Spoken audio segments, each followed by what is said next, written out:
Okay, we're back. This is 5.7, Matgen110, and we're looking at the notes for the final section of Chapter 5. Dividing. So dividing polynomials. So when we divide by just a single term, like on this page, on page, what page are we on? 15? Page 15, 16 is 5.7. So negative 2 into all of those, you just write it underneath 4x to the fourth over negative 2 plus 8x squared over negative 2 plus negative 2 over negative 2. And then you reduce. So 4 divided by negative 2 is negative 2x to the fourth, negative 4x squared, and plus 1. And we're done. So you just literally divide it into each term. Same deal with this one. Same dog, different fleas. It's just variables instead of numbers. So 7k4 over k squared minus 5k3 over k squared plus 4k squared over k squared. So remember when you were adding fractions, when you first learned how to add fractions, you found common denominators. And then right before the final step, you wrote it one common denominator and all the stuff on the top, and then you added or subtracted the stuff on the top. We're like undoing that step. We're taking it and busting it into 3 different terms. All right, all with the same denominator. And now we just reduce it term by term. So look, 4 on top, 2 on bottom, you cancel 1 for 1. That's 7k squared. That's minus 5k, and that's plus 4. Done. Okay, so I like these 2 examples. They're nice examples on factoring out of a factor. These are not the best. I'll still do them, and I had to put these in the note packet because they have these in your homework. But this is not typically what's going to happen when we're factoring. These were nice little pre-game problems to factoring. These are not, because here we end up, well, the y squareds cancel, that's nice, and 25 divided by 5, 5. So we're going good. This is where it goes off the rails. 2, so we have the number 2 on top, but the y's end up on the bottom, where when we're factoring out, we never end up with something in the denominator like that. And again, the y squared ends up in the bottom there. Ugh. Same with this.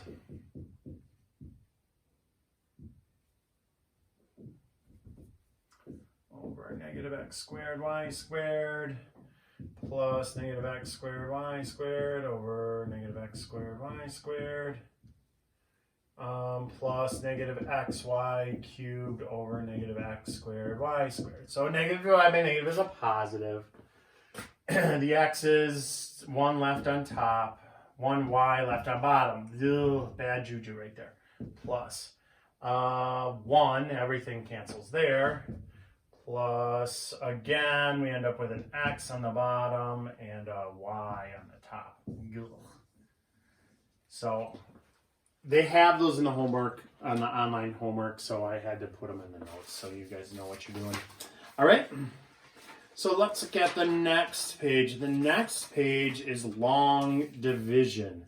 Oof, long division. And so let's long divide, shall we?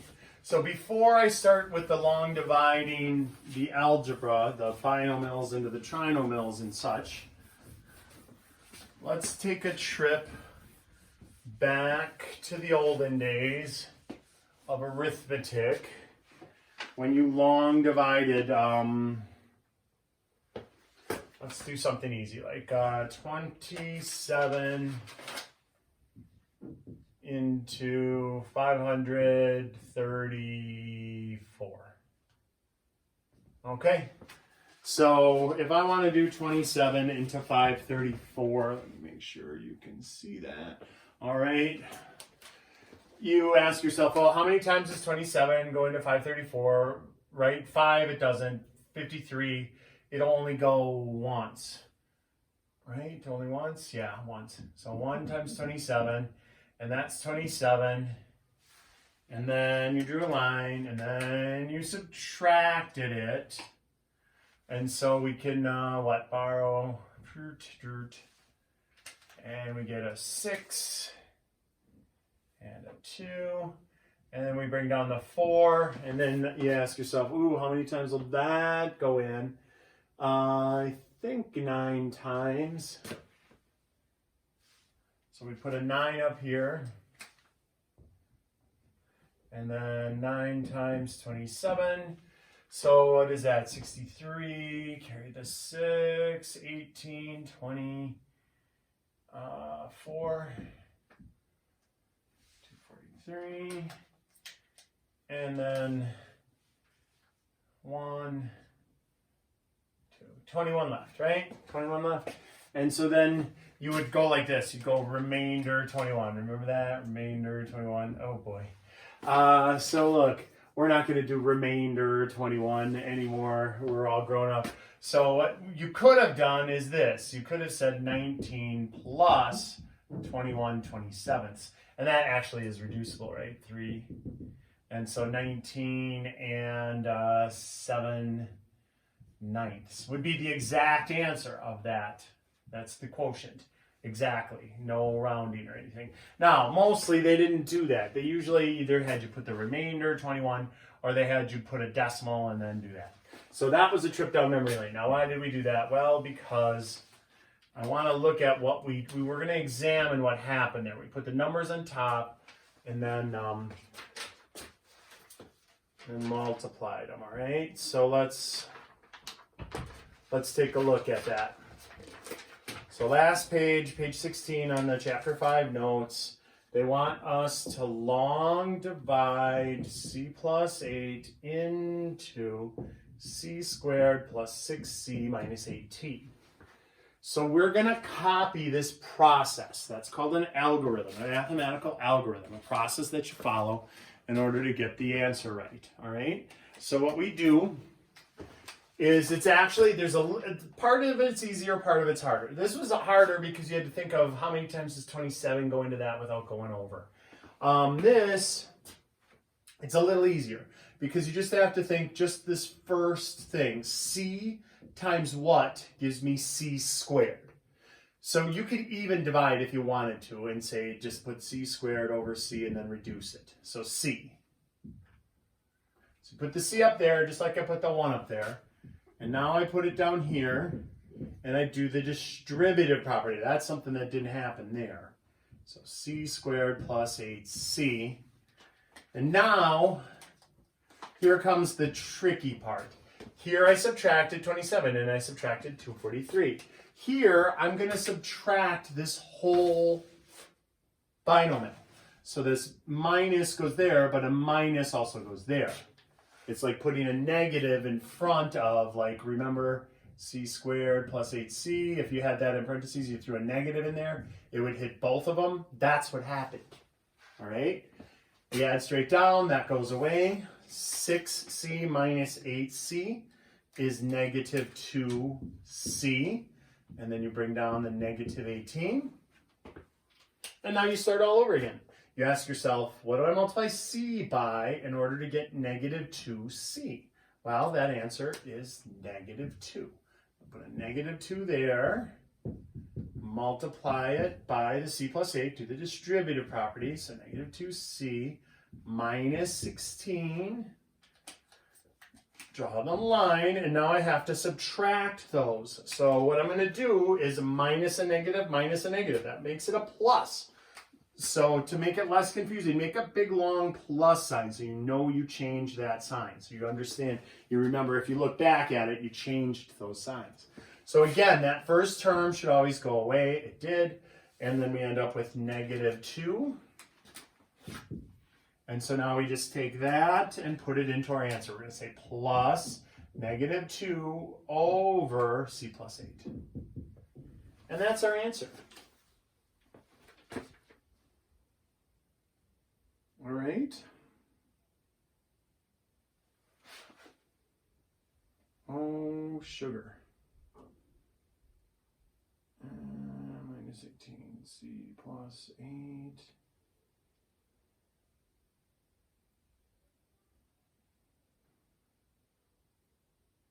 Okay, Perfect. All right. So now, if we want to work that out, that's part B. And the reason I put this on the notes is because they have this online. They said check your answer. So look, if I take this and then multiply it by this and add my remainder, I should end up back with that. So let's see if that works. C squared minus 2c plus 8c minus 16 plus negative 2. That is c squared plus 6c minus 18. Yay! That is the answer, and that's what we got there. You could actually do that back in arithmetic also. We could take 27 times 19, and then whatever we get to that, add the 21, and we should end up with the 534. So look, 63, carry the 6, 18, 24, and then a 0, and then a 7, and then a 2, and then we add down 3 and 11, and carry the 1, 513, plus our remainder of 21 is 534. So that's always a check. If you take the quotient times the, what is that called, the dividend, I think, plus the remainder, you should end up with the thing inside. All right. Okay, let's do 6 and 7 and 8 and 9 and 10. All right, 6, 7, and 8 are long division problems. So we're just going to long divide, long divide, long divide. I'm going to leave this one up on the board. I'm just going to keep redoing it right in this same spot. They take up some room. So I don't think we can squeak in 2 in one stage here. All right, so let's look at number 6. Y plus 1 into y squared minus 2y plus 3. So here we go again. What times what gives you y squared? Well, that would be y. So y plus 1 is y squared plus y. We subtract both of those. And we end up with, what, negative 3y plus 3. Oops, wait, I want to do that in black.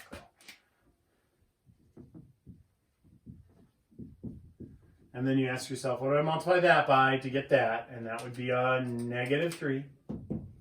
So negative 3 times y plus 1, negative 3y minus 3.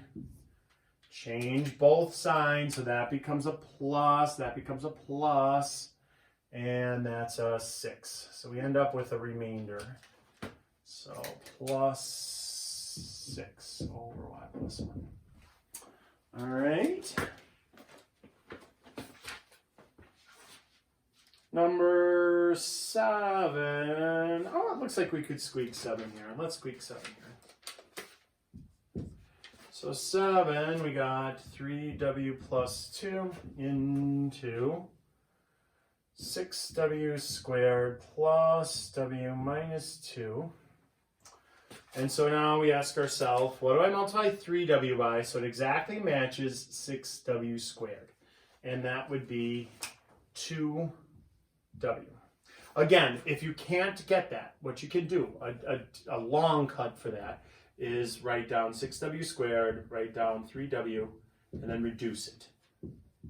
And that'll get you your quotient if you want to do it that way. All right, so now we take the 2w times the 3w plus 2, distributive property, 6w squared plus 4w, subtract both of those. 6w goes away, just like we wanted. 6w squared is gone. Negative 3w, bring down the minus 2. And now you ask yourself, what do I multiply negative 3w by to get, or what do I multiply 3w by in order to match it to negative 3w? And that would be negative 1. So negative 1 times 3w plus 2. Do the distributive property, negative 3w minus 2.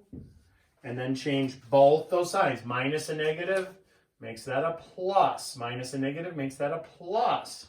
And then when we add straight down, we end up with 0, which means this went exactly. So that's it. That's our answer. 2w minus 1. If I take 2w minus 1 and multiply it by 3w plus 2, I will exactly get 6w squared plus 1w minus 2. All right. Let's look at number 8, and then 9 and 10 are quick.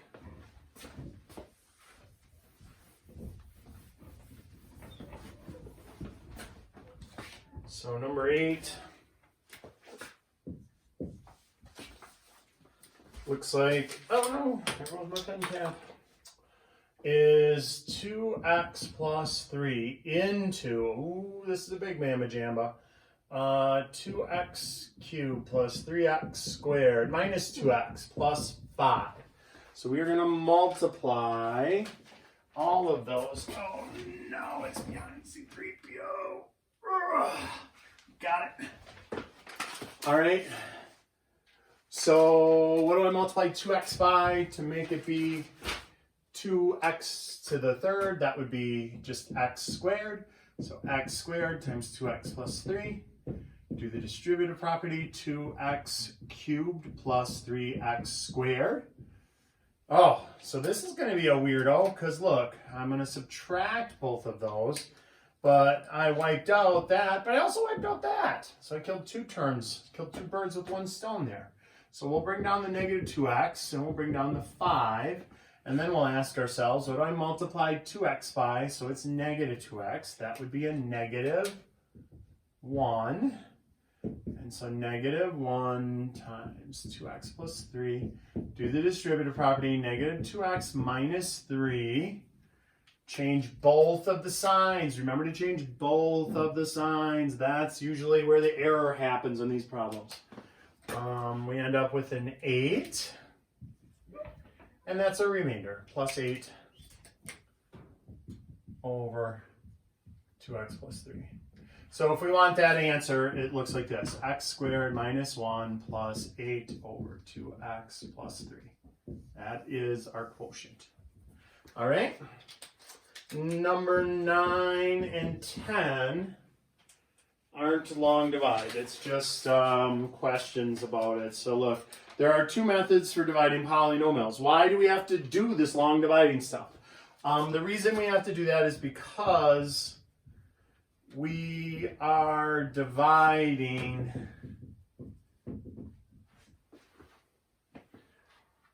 a binomial. If it's a binomial being divided into it, so you need to do long division. So because we are dividing a binomial, not a monomial. And so then the last one, they show a monomial. So you don't have to do long division for this one. 4a to the 5th minus 8a to the 3rd plus 2a all over 2a. So look at what happens there. That goes into every one of them. So it's 4a to the 5th over 2a minus 8a to the 3rd over 2a plus 2a over 2a. And so we reduce it, 2a to the 4th. We reduce it, minus 4a squared. And 2a divided by 2a is 1. Don't forget 1. Lots of students mess that up. They accidentally put 0. Remember, 2 divided by 2 is 1, not 0. All right. And that's it for 5.7. Hopefully you understand Chapter 5. If any of this, if you got lost on any of it, just email me and I'll do up another video or send you a PDF worked out.